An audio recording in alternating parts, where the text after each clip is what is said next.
What it is, it's the Urban Conservative Podcast. We're about to go live, talk about the art of the deal the hard way, countdown to what's going on in Iran. Don't go anywhere. Hey, buddy, do you like NASCAR? Do you like a Tribe Called Quest?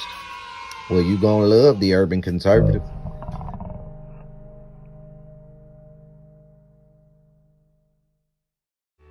Do you like manwich and nachos? Well, then you love the Urban Conservative.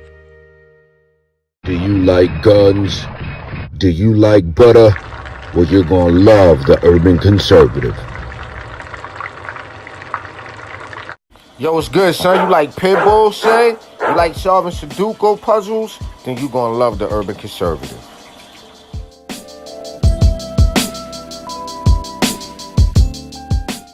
Hey, buddy, if your car making a sound like this, you might want to get you some power steering fluid and check out the Urban Conservative Podcast. Are you repulsed by the idea of drag queen story time at your local library, but enjoy Carol Baskin TikTok memes? Then you would enjoy the Urban Conservative. Do you want to? All right, ladies and gentlemen, you know what it is. It's the Urban Conservative. We had a little bit of a technical glitch, so we're back.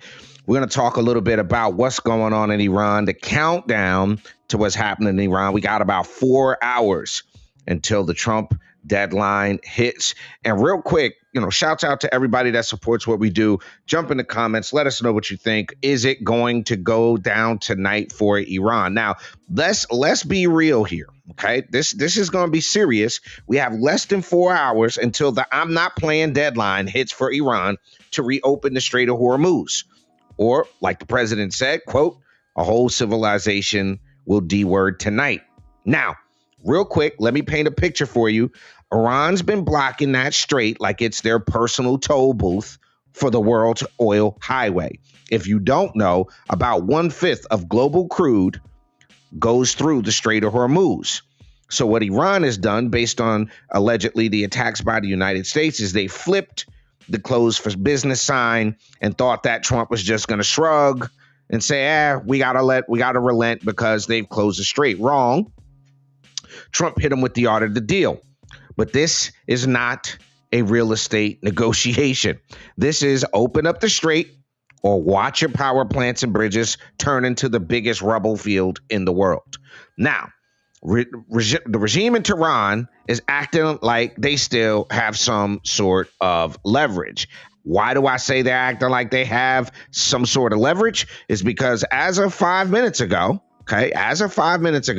this is what the Iranian ambassador was talking about as of 5 minutes ago, talking about y'all listen to this. Listen what he says. Hold on. Let me back up. This is what he had to say. Today is the President of the United States again resorted to language that is not only deeply irresponsible but profoundly alarming, declaring that, quote, the whole civilization will die tonight, never to be brought back, unquote. It is regrettable and alarming that while in full view of international community, the President of the United States shamelessly and brazenly issues threats to destroy all civilian infrastructure in Iran, including bridge, power plants, and energy facilities by setting a deadline, and openly reveals this intent to commit war crimes and crime against humanity. So let's get this straight. I want y'all to be clear about something very particular. This is Iran we're talking about.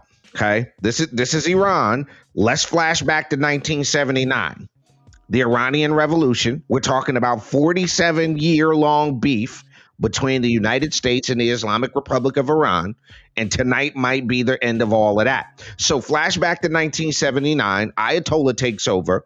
Iran storms the U.S. Embassy, holds 52 Americans hostage for 444 days. Oh, y'all didn't know that. The libtards who are screaming, oh my God, Trump can't do that to the Iranian people.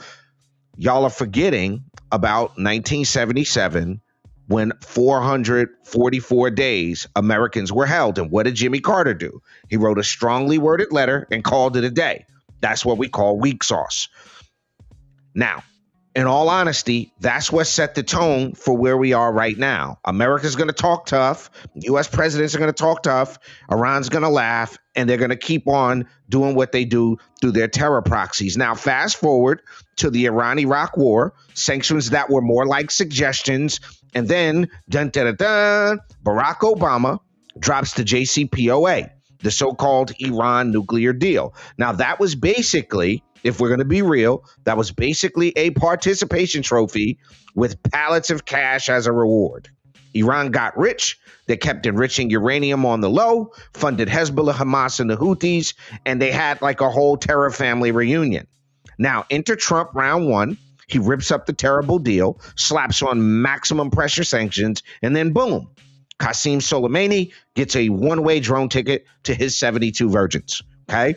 Suddenly, Iran's missiles stop flying so freely, peace through strength. Biden walks in, tries to revive the stupid deal, and then what happens? Iran goes full sprints towards a nuclear weapon. Their proxies start hitting American troops. Oil prices start doing the cha-cha slide, while the Strait gets treated like a game of red light, green light, 1, 2, 3. Okay? Now Trump's back for round two, and this time, rightfully, he's not asking, he's telling. Reopen this Strait, agree to a deal that buries the Iranian nuke program, or we're going to turn your infrastructure into a parking lot. Now, I don't think strategic patience has paid off. So what does this mean for the history books? And this is where I'm going to get dead serious with y'all. Tonight could be the moment that the Islamic Republic finally learns the lesson every bully eventually learns.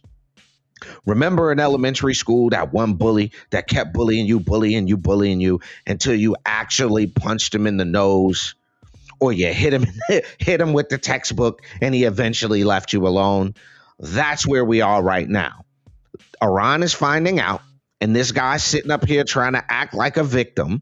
Okay. Oh, the American president is using language, and y'all been screaming death to America for 47 years. Y'all been plotting through the Houthis, through Hezbollah, through Hamas for 47 years. Now you want to cry because we got a guy in there that's not playing with you? That's exactly what's supposed to happen. Now, if Iran folds, and there are some last minute talks probably cooking in the background, if Iran folds, then we'll get oil flowing, the gas prices will drop back down, we'll end the nuclear ambitions, and then that, I think, will send a message to Beijing, to Moscow: if you play stupid games, you're going to win stupid prizes, okay? Now, if they don't, Trump has already told them every bridge, every power plant burning and exploding and never to be used again. A whole civilization on the brink. And I don't think it's because people like Trump want war. It's because he wants peace. But peace only comes when the other side actually knows you're willing to swing. So this is bigger than the deadline. This is bigger than the end of Death of America. Okay? This is the end of that. This is 47 years of Iranian aggression, American hostages, proxy wars, and empty diplomacy coming to an end. And it's all happening because one guy in a red tie on Truth Social ain't playing games.